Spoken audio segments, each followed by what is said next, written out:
Elon Musk's Tesla is filing a lawsuit against Doug Ford's Ontario government over the cancellation of the electric vehicle rebate. And that cancellation happened because of the cancellation of the cap and trade system. So, more from CBC News. In mid-July, Ontario Premier Doug Ford scrapped the province's electric and hydrogen vehicle incentive program, which was bought in by the previous Liberal government. The program offered rebates of up to $14,000 on qualifying vehicles, so long as they were under $75,000. When it canceled the rebate program, the province promised to honor the incentive for those who have their vehicles delivered, registered, and plated if it was purchased from a dealer before September 10th. However, the province said the incentive would end immediately for those who ordered their vehicle directly from the manufacturer. Quote, "The Minister of Transportation's decision suddenly left hundreds of Tesla Canada's Ontario customers in the unfair position of no longer being eligible for the rebate they had expected to receive when they ordered their vehicles," the lawsuit states, while purchasers of other brands and from other dealers will still receive the rebate during the transition period.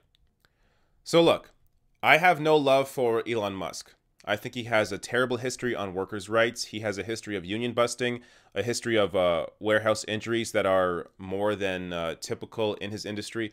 So there are a number of problems with Elon Musk and the way he handles his workers. That said, this is a whole separate issue. And Tesla makes, I think, a great case for how they are unfairly being treated here by the Ontario government. So if you're a customer of another company, another car company, and bought an electric vehicle from, say, Nissan, you still get your rebate. But because Tesla does direct-to-consumer sales, those customers don't get the rebate. How is that fair? So if you're a Tesla customer and you had pre-ordered your Tesla and you planned your entire financing around knowing that you would get up to $14,000 back on that purchase, and then the Ontario government comes in and then pulls that rug out from under you, how is that fair? How does that make any sense? So Tesla here is simply standing up for their customers, and I think they are in the right to do so. Now, on the other end of that, you have Doug Ford, who is just a complete idiot. I have done multiple videos on all the crap that Doug Ford has done so far in Ontario, and it's been less than 2 months, and I still haven't been able to cover all of it. This week he just moved to cut Toronto Council in half. So there is just a whole number of problems that Doug Ford has caused, and the canceling of the cap and trade has led to a whole series of other issues, like the cancellation of this rebate program that has led to this lawsuit.